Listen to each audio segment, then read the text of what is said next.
안녕하세요. 만나서 반갑습니다.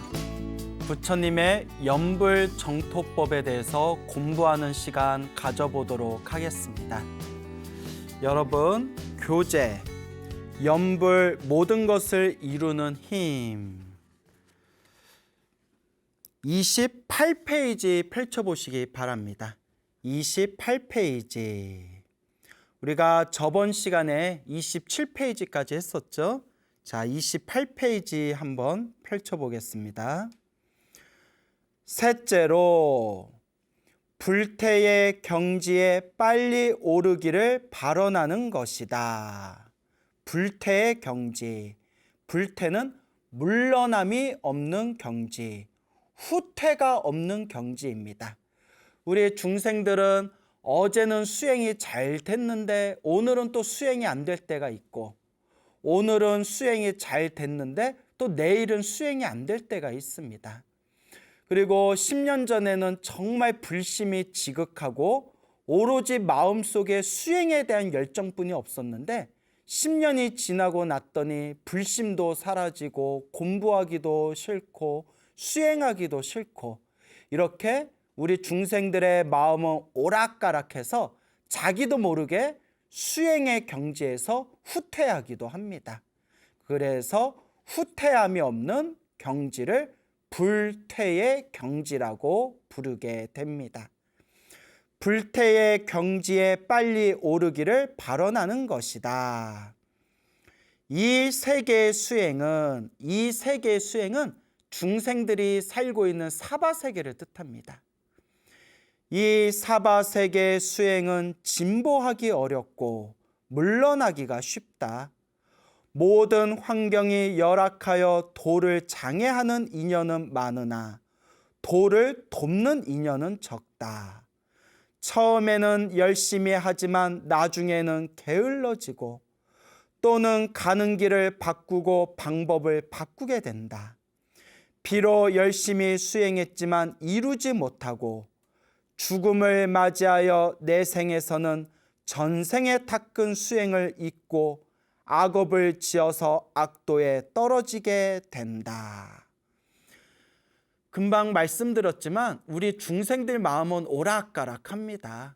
그리고 이 사바세계에서는 좋지 못한 환경과 번뇌와 망상이 가득한 업장과 업보 때문에 우리 중생들이 올바로 수행하고 올바로 마음을 닦기가 굉장히 어렵습니다. 사실 우리 주변의 상황들을 한번 보십시오. 주변의 우리 상황들을 보면 이 세상에 너무나 삿되고 악하고 나쁜 것들이 너무나 많습니다. 그러한 환경 속에서 자기의 중심을 바르게 세워서 오로지 수행만 하기가 참 어렵습니다. 오죽하면 어떤 분이 세상에서 가장 못 믿을 게 정치인과 종교인이다라는 말까지 했겠습니까? 정말 종교인으로서, 한 사람의 스님으로서 너무나 부끄러울 따름입니다. 그런데 이 종교를 믿는 종교인들조차도 처음에는 다들 순수한 마음이었을 겁니다. 하지만 여러 가지 좋지 못한 환경에 휩쓸리고 자기 내면에 있는 탐욕과 성냄과 어리석음에 물들어 버리면서 사람들 앞에서는 온갖 좋은 이야기를 하면서 뒤에서는 딴짓을 하는 경우가 너무나 많습니다. 자기 자신도 속이고 남도 속이는 것이죠. 그래서 옛날부터 수많은 선지식들께서도 이 사바세계에서 오로지 자신의 중심을 잡고 올바르게 꾸준히 수행하기가 참으로 어렵다, 참으로 어렵고 어렵구나라는 말씀을 자주 하셨습니다. 그런데 이 아미타 부처님 극락정토에 태어나면 극락세계는 완벽한 수행의 조건이 갖춰진 성불학교입니다. 그래서 이 성불학교인 극락세계에 태어나면 그 어떠한 마장이나 업장이나 여러 가지 좋지 못한 환경에 노출되지 않고 아미타 부처님을 스승으로 삼아서 오로지 이 바른 정법만을 닦을 수가 있습니다. 그래서 역대 수많은 선지식들께서 목숨이 다한 뒤에 반드시 아미타 극락세계에 태어나기를 바라라 라는 말씀을 자주 하셨던 겁니다. 그리고 또 우리 불교의 설화들을 살펴보면 이번 생에 수행을 열심히 했는데도 다음 생에 몸을 잘못 태어나는 경우가 있습니다. 예를 들어서 이번 생에 수행을 많이 하고 복과 선업을 많이 지었는데 그 공덕으로 다음 생에 왕으로 태어났다가 왕으로 태어나서 자신의 권력을 위해 수많은 사람들을 죽인다든가 명예와 쾌락에 젖어든다든가 수많은 여색을 탐한다든가 이렇게 온갖 쾌락과 즐거움을 누리다 오히려 다음 생에 다시 좋지 못한 몸으로 이 악도에 떨어지는 그런 무서운 불교설화 이야기가 있습니다. 그래서 어떤 분들은 이번 생에 수행을 잘하면 다음 생에 알아서 좋은 몸을 받겠지라고 생각할 수 있겠지만 항상 제가 여러분들께 드리는 말씀, 방심하면 한 방에 훅 간다.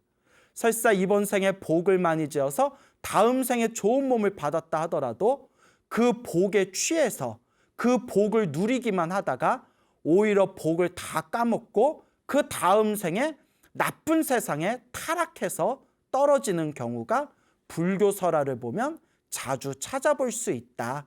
이렇게 우리가 마음으로 경계하는 그런 자기 자신을 항상 꾸짖는 마음이 필요합니다. 그래서 이번 생에 선업을 많이 짓고 복을 많이 짓더라도 다음 생에 하늘세계의 신으로 태어나봤자 하늘세계의 신으로서 즐거움을 다 누리고 복을 다 누리고 나면 다시 밑바닥에 떨어질 수밖에 없습니다. 그래서 윤회 세상에서 벗어난 아미타 부처님의 가피와 이 성불할 수 있는 최고의 학교인 성불학교, 극락세계에 태어나기를 항상 발언해야 된다라고 선지식들께서는 말씀하셨던 겁니다.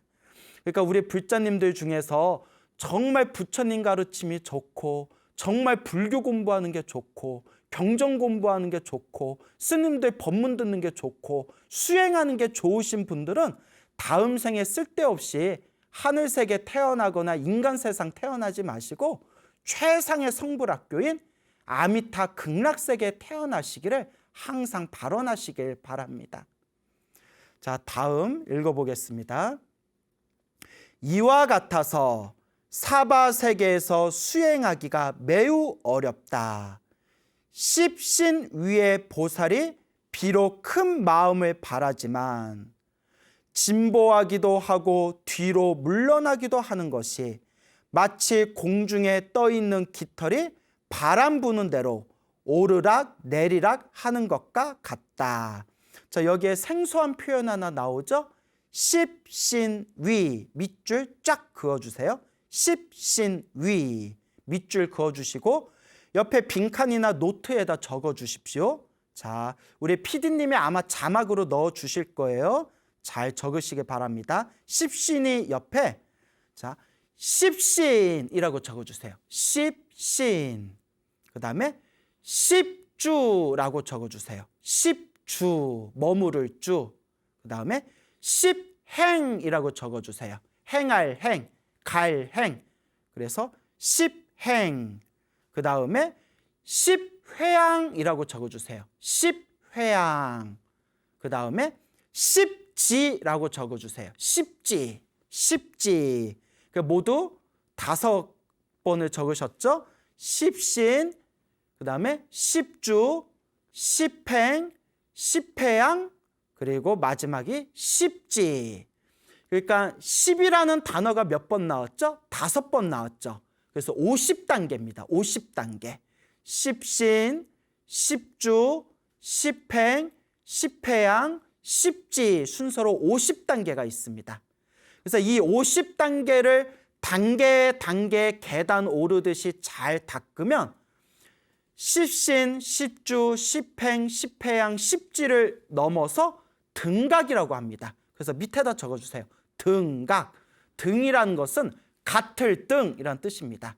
비등비등하다. 부처님의 깨달음과 비등비등한 수준을 등각이라고 합니다. 그러니까 거의 부처님 경지에 왔다. 그게 등각입니다. 등, 같을 등, 비등비등하다. 그래서 등각. 그리고 등각에서 한 단계 더 올라가면 묘각이 됩니다. 그래서 등각 밑에다 적어주세요. 묘각. 그래서 묘각은 완전한 깨달음, 완전한 성부를 뜻합니다. 완전히 부처가 된 겁니다. 그래서 십신, 십주, 십행, 십회양, 십지 50단계를 하나하나 밟고 올라가서 등각. 등각은 부처님과 거의 비슷한 경지. 그리고 등각에서 한 걸음 더 나아가며 부처님과 똑같은 깨달음인 묘각이 됩니다. 묘각.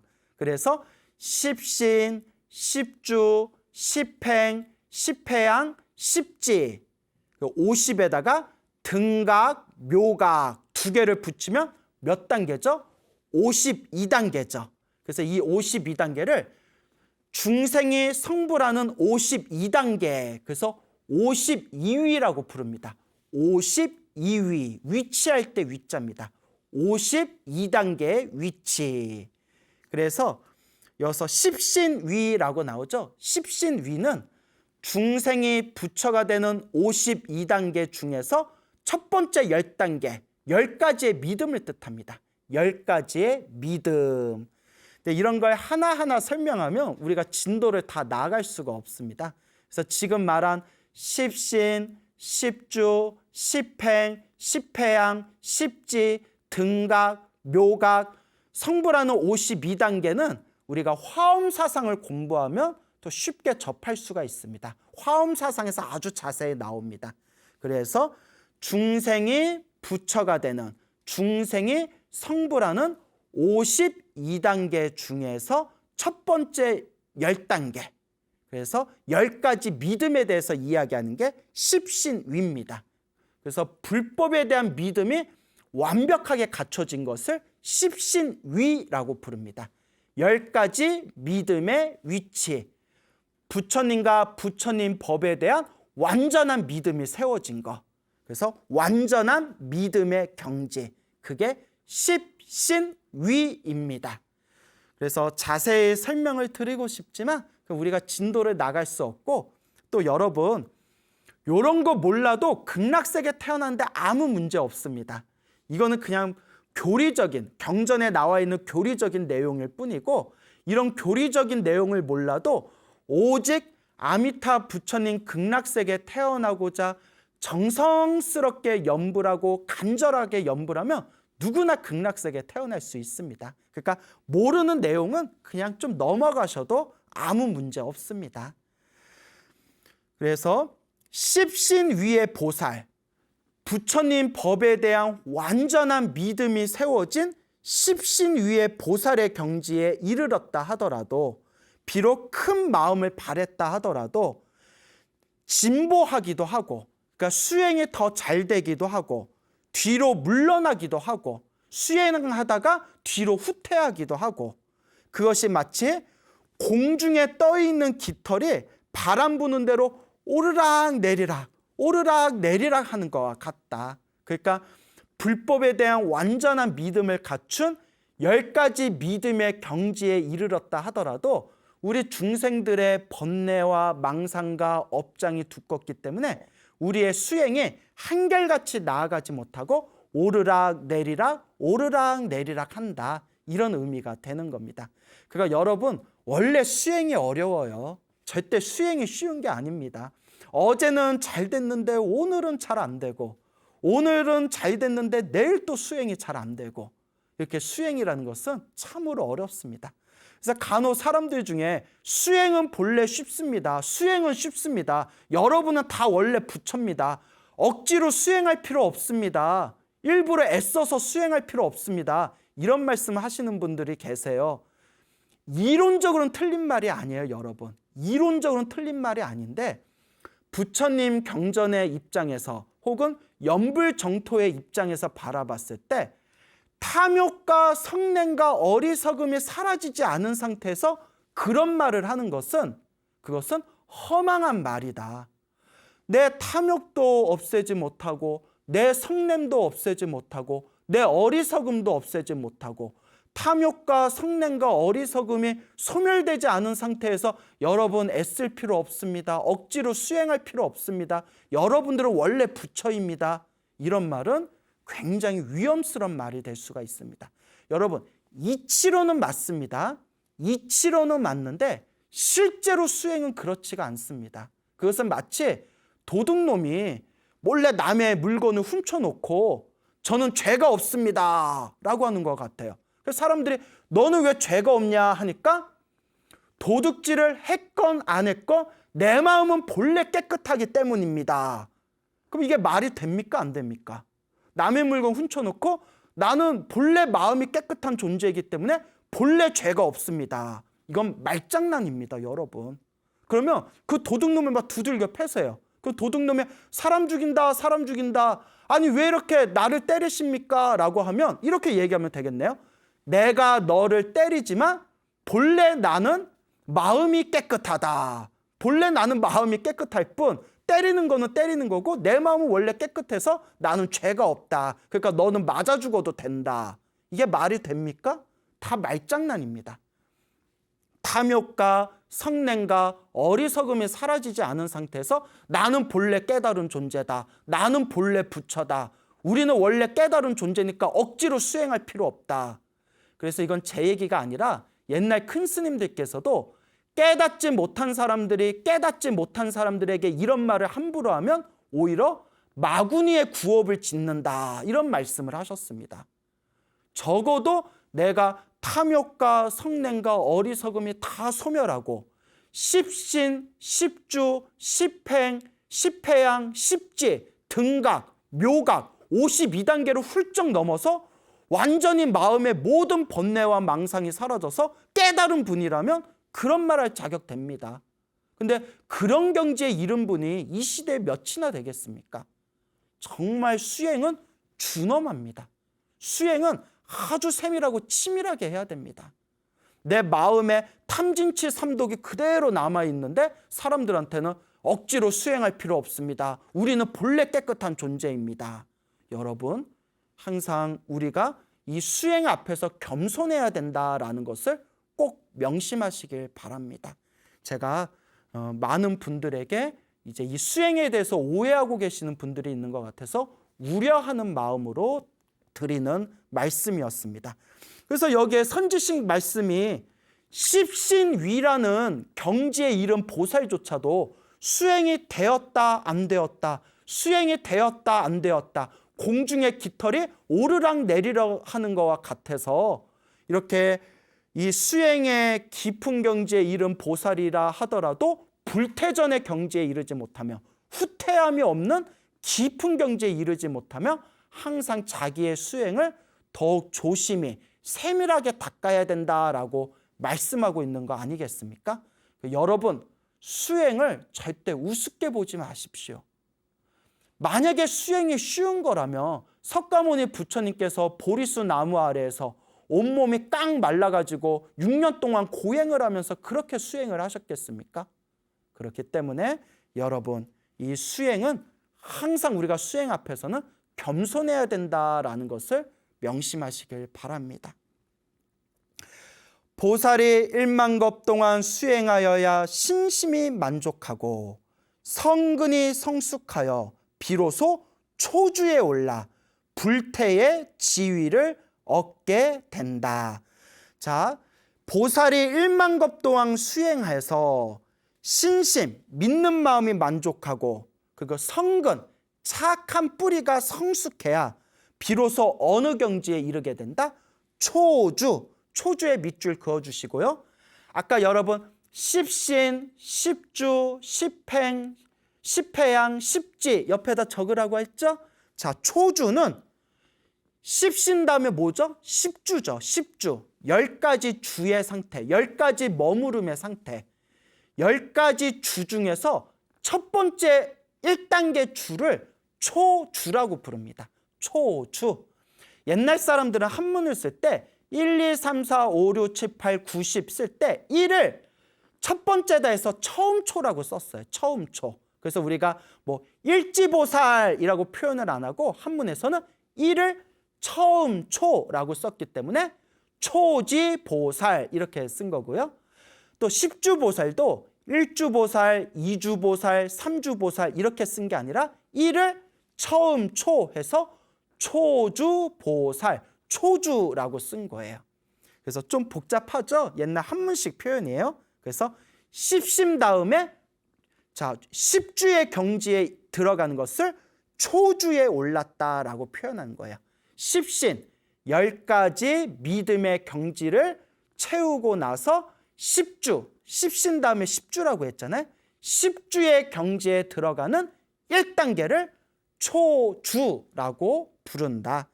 근데 여러분 이런 거 몰라도 극락세계 태어나는 거 아무 문제 없어요. 오히려 이렇게 복잡한 내용 때문에 불자들이 불교를 어렵게 생각해요. 또 한문 불교가 원래 복잡해요. 뭐 십신이 뭐 십주, 십행, 십회양, 십지, 초주 뭐 이런 거 딱 듣는 순간 벌써 머리가 지끈지끈 아프잖아요. 이런 걸 우리 스님들이 공부해야 되니까 억지로 우리는 외우고 있지만 극락세계 태어나는 거하고 아무 관계 없습니다. 이거 몰라도 상관없어요. 다만 책에 나와 있으니까 그냥 제가 설명을 좀 드리는 겁니다. 자, 초주에 올라 불태의 지위를 얻게 된다. 그래서 불태의 지위가 3가지 불태가 있습니다. 3가지 불태. 그걸 삼불태라고 불러요. 삼불태. 그 삼불태. 불태의 경지가 3가지 불태가 있는데 그 밑에 나옵니다. 한번 읽어볼게요. 삼불태, 3가지 불태. 그러나 연불 법문으로 극락정토에 왕생하기만 하며 문득 3가지 불태를 원만히 증득하게 된다. 3가지 불태. 그래서 삼불태. 그리고 옆에 한문으로 적혀져 있죠. 자, 동그라미 해보세요. 머무를 주자 써서 주불태. 한문으로 주불태. 그 옆에 행불태. 행불태. 한문으로 써져 있죠. 염불태. 그래서 주불태, 행불태, 염불태 3가지 불태가 있다. 주불태, 행불태, 염불태. 근데 주불태를 다른 책에서는 위불태라고 돼 있어요. 주자라고 안 돼 있고 위라고 돼 있어요. 위치할 때 위. 그러니까 주불태라고도 하고 위불태라고도 해요. 자, 슬슬 복잡해지죠? 그냥 그런 게 있다라고만 알아두세요. 자, 그럼 3가지 불태는 각각 어떤 뜻이 있냐? 주불태는 위불태라고도 부른다고 했죠? 그래서 이제 위치 혹은 머무를 주, 머무름에서 물러나지 않는다. 위치에서 물러나지 않는다. 그래서 주불태는 성인의 경지에 이르면 성인의 경지에 이르러서 더 이상 평범한 사람의 상태로 떨어지지 않는 것을 주불태, 위불태라고 불러요. 수행이 깊어져서 성인의 경지에 올라가서 더 이상 평범한 중생의 경지로 떨어지지 않는 그 불태를 주불태, 위불태라고 합니다. 성인의 경지에서 중생의 일반 평범한 사람의 수준으로 떨어지지 않는다. 그다음에 행불태는요. 행불태는 대승의 경지에 들어가서 소승의 경지로 떨어지지 않는다라는 뜻이에요. 대승보살의 경지에 들어가서 소승의 경지로 떨어지지 않는 거. 그걸 행불태라고 해요. 그 다음에 염불태는요. 염불태는 성불이 보장받은 경지를 염불태라고 해요. 이제 성불을 한다는 것을 완벽하게 보장받아서 성불의 경지에서 더 이상 뒤로 물러나지 않고 오로지 하이패스와 같이 성불의 경지로 쭉 나아가는 것을 염불태라고 불러요. 그래서 간단히 주불태, 위불태는 성인의 경지에서 평범한 중생의 경지로 떨어지지 않는다. 행불태는 대승보살의 경지에 들어가서 소승의 경지로 떨어지지 않는다. 염불태는요, 이제 성불을 완벽하게 보장받아서 오로지 하이패스와 같이 성불의 경지로 쭉 나아갈 뿐 뒤로 더 이상 물러나지 않는다. 이렇게 삼불태가 있어요. 근데 여러분, 요것도 책마다 내용이 좀 달라요. 좀 화엄사상에서 바라보는 삼불태, 천태사상에서 바라보는 삼불태, 하여튼 정토종에서 바라보는 삼불태, 이렇게 책마다 또 삼불태를 해석하는 방법이 좀 다릅니다. 그러니까 이제 제가 여러분들께 말씀드린 것은 여러 가지 학설 중에서 하나일 뿐이다. 이렇게 이해하시면 되겠습니다. 만약에 다른 책과 다른 교리에서 해석하는 내용까지 다 설명을 하면 우리가 도저히 진도를 나갈 수가 없어요. 그러니까 그냥 이런 내용으로 구성되어져 있구나, 그렇게만 이해하시면 될 것 같아요. 세 가지 불태를 원만히 증득하게 된다. 아미타경에 이르기를 극락세계에 왕생하는 중생은 모두 아비발치라고 하였다. 아미타경에 나와요. 우리 범부 중생이 나무 아미타불, 나무 아미타불, 나무 아미타불 열심히 연불해서 극락세계에 태어나는 순간 우리는 이 삼불태를 저절로 얻게 된대요. 그러니까 일반 수행하는 사람은 이런 말을 들으면 도저히 믿을 수가 없는 거죠.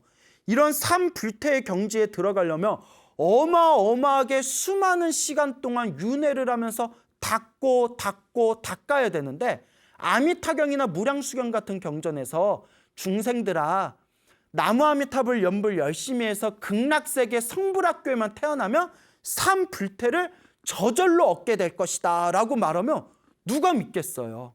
그래서 아미타 부처님의 가르침은 불가사의한 가르침이다 라고 옛날 선지식들께서 말씀하셨습니다. 불가사의, 생각으로, 이 생각으로 헤아릴 수가 없는 그런 깨달음의 세계이다.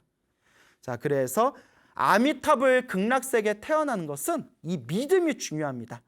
사실 믿을래야 믿을 수 없는 저 완벽한 세상 아미타 극락세계에 태어난다는 것이 일반 번뇌가 많고 업장이 두꺼운 중생들은 그것을 쉽게 믿을 수도 없을 뿐더러 아미타 극락세계에 태어나겠다는 마음을 쉽게 일으킬 수가 없다고 합니다.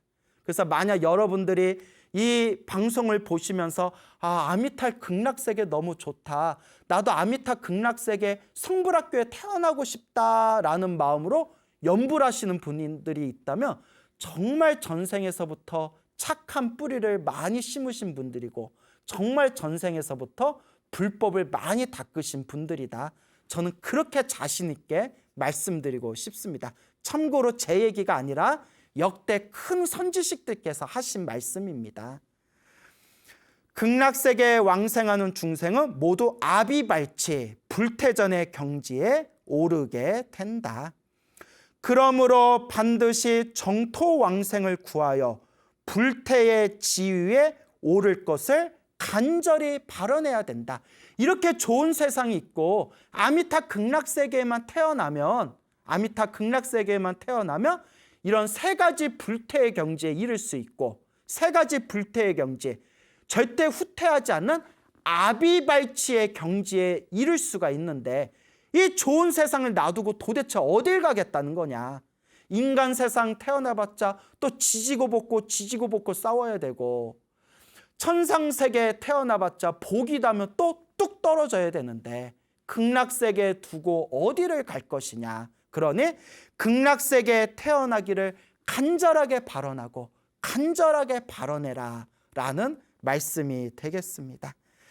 자, 그래서 이 세 가지 불태전의 경지에 이르는 그러한 내용에 대해서 설명을 드렸습니다.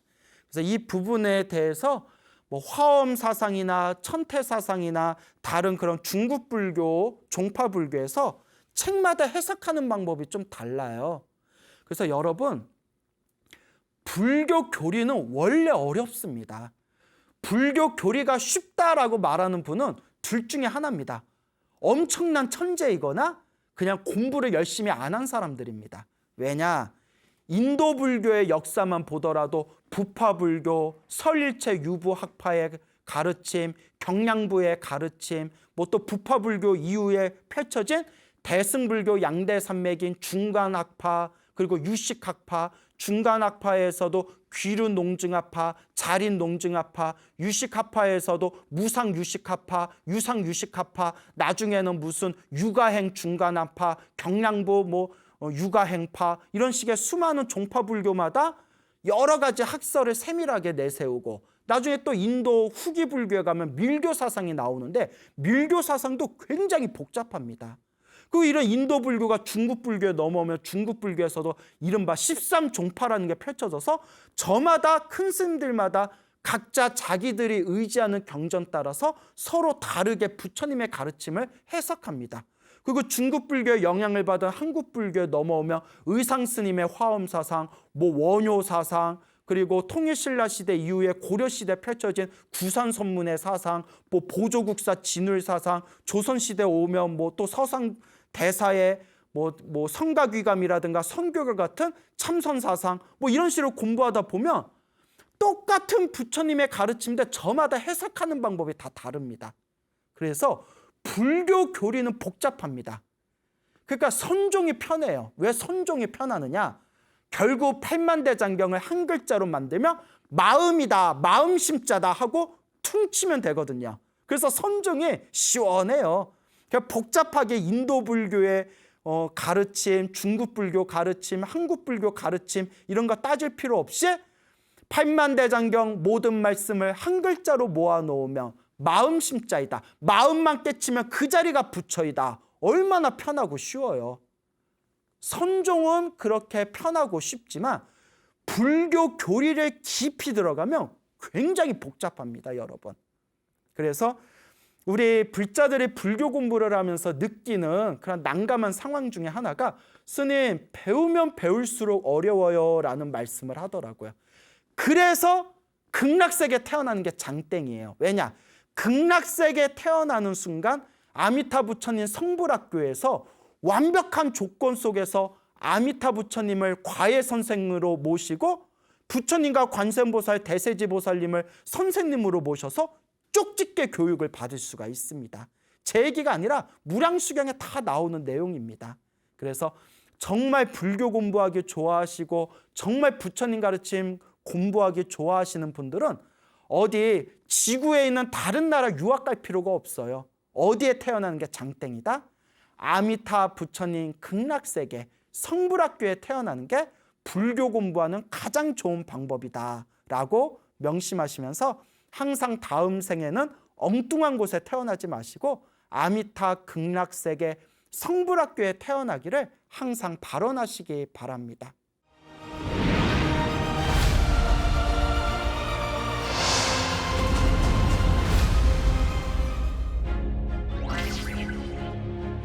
아미타 부처님을 항상 생각하고 이와 같이 아미타 부처님을 향해서 마음을 집중하면서 다음 세상에 아미타 부처님께서 만드신 극락세계에 태어나기를 발언하는 것, 그것을 바로 연불정토 혹은 정토연불이라고 부르게 됩니다.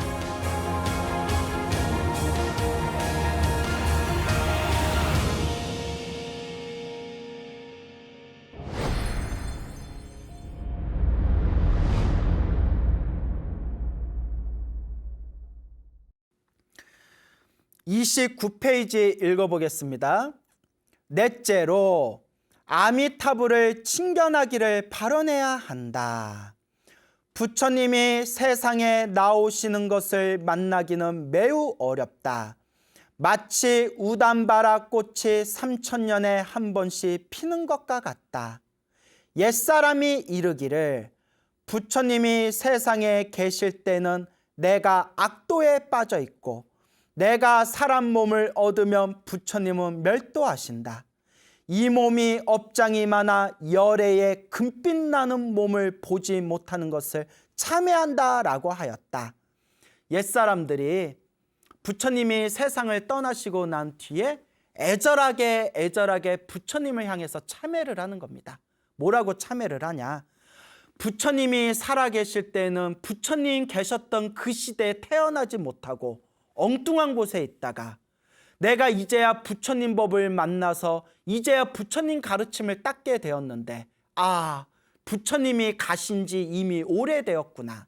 내가 업장이 두꺼워 부처님 살아계시던 시대에 태어나지 못했으니 참으로 부처님의 이 거룩한 몸을 실제로 보지 못한 저의 업장을 참회합니다 라고 스스로를 끊임없이 그렇게 업장의 소멸, 참회의 기도를 올렸던 겁니다. 그런데 여러분, 명심할 게 있습니다. 우리 불교에는 이런 말이 있습니다. 부처님이 살아계시던 시대를 정법시대라고 합니다. 그리고 부처님이 세상을 떠나시고 부처님의 법이 완전히 쇠퇴한 시대를 말법시대라고 합니다. 근데 부처님은 이런 말씀을 하셨다고 합니다. 설사, 가령, 만일 부처님이 살아계시던 시대에 태어났다 하더라도 불법을 닦지 않으면 그게 바로 말법시대이고, 부처님이 세상을 떠났다 하더라도 부처님이 남긴 가르침을 잘 닦으면 그게 바로 정법시대이다. 정법과 말법은 지금 불법을 닦는 내 마음에 달려있다라고 말씀하셨습니다. 우리가 지금 비록 부처님께서 세상을 떠나시고 수많은 세월이 지났고, 부처님께서 세상을 떠나시고 중생들의 업장이 두꺼운 오탁악세, 지금이 말법시대이지만, 지금 이런 말법시대라 하더라도 부처님의 가르침을 만나 우리가 부처님의 가르침을 잘 닦는다면, 매일매일 정성스럽게 염불 하면서 다음 세상 아미타 극락세계에 태어나기를 청정하게 발언한다면, 지금 이 순간 우리의 마음은 정법시대와 조금도 다를 바가 없다는 뜻입니다. 내가 말세에 태어나서 석가열애는 이미 가시고 미륵 부처님은 아직 오지 않으셨다. 석가열애, 석가부처님은 이미 2600년 전에 떠나셨고, 미래에 오실 미륵 부처님은 아직도 오지 않으셨다. 아무리 부처님을 뵙고 불법을 듣고자 하여도 이루기 어려운 일이다. 마치 의지할 곳 없는 고아가 되어 자애로운 손길을 받지 못하여 위태롭고 불쌍한 모양과 같다. 그러나 극락세계에서 지금 설법하고 계신 아미타 부처님의 자애로움은 마치 어버이가 자식을 생각하는 것과 같다. 그러므로 염불하여 정토에 왕생하여 아미타 부처님을 친견하기를 간절히 발언해야 된다.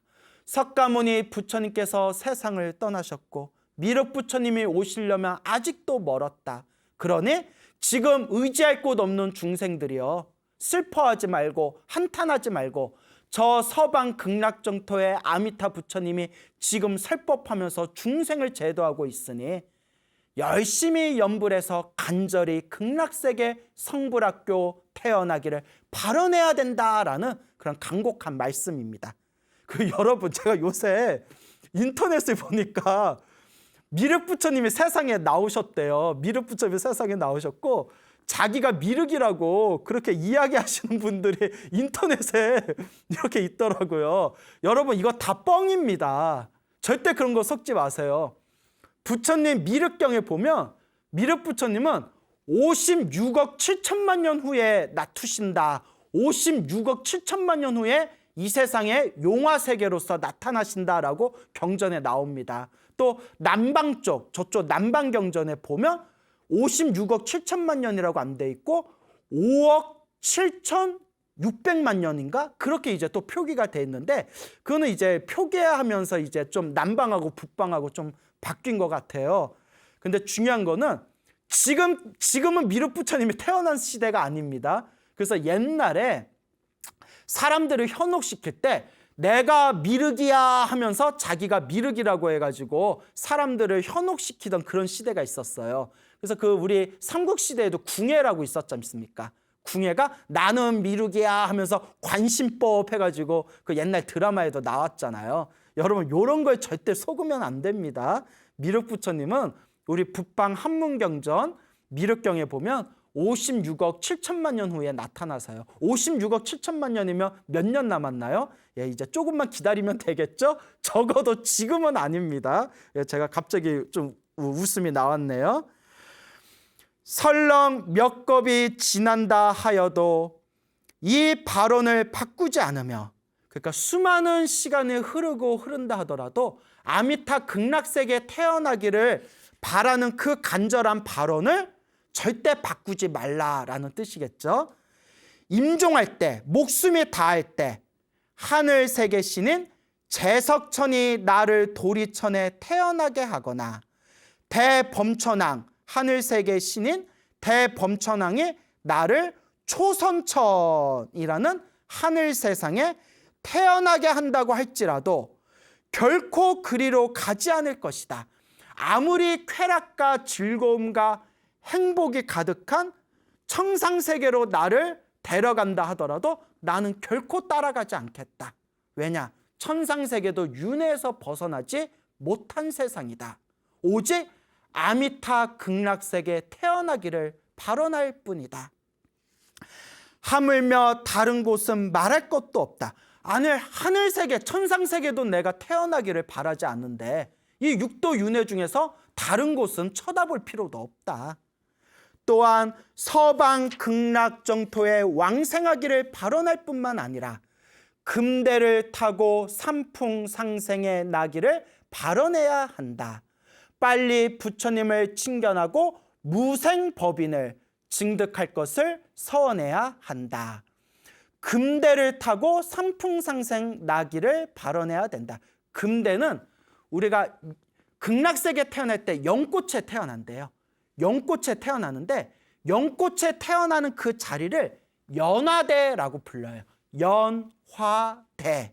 그래서 연화대도 살아생전에 얼만큼 연부를 했냐에 따라서 그 태어나는 연화대 등급이 있대요. 그래서 우리가 금메달, 은메달, 동메달이 있듯이 살아생전에 연부를 얼만큼 많이 했냐에 따라서 연화대에 태어날 때 금빛으로 되어 있는 연꽃에 태어나는 사람도 있고, 은빛으로 빛나는 연꽃에 태어나는 사람도 있고, 동으로 되어 있는 연꽃에 태어나는 그런 사람도 있다고 합니다. 그래서 금메달, 은메달, 동메달처럼 살아생전 얼만큼 연부를 정성껏 했냐에 따라서 태어날 때, 연화대에 태어날 때 금대에 태어나는 중생도 있고, 은대에 태어나는 중생도 있고, 동대에 태어나는 중생도 있는데, 금대, 가장 좋은 금메달과 같이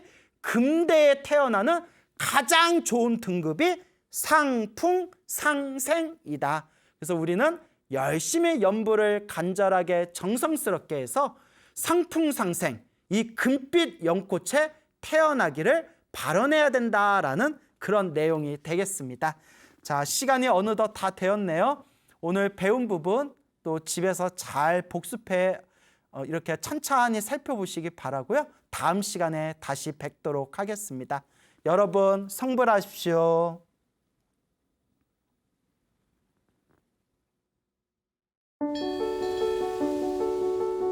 사찰로 들어서면 마음이 포근해집니다.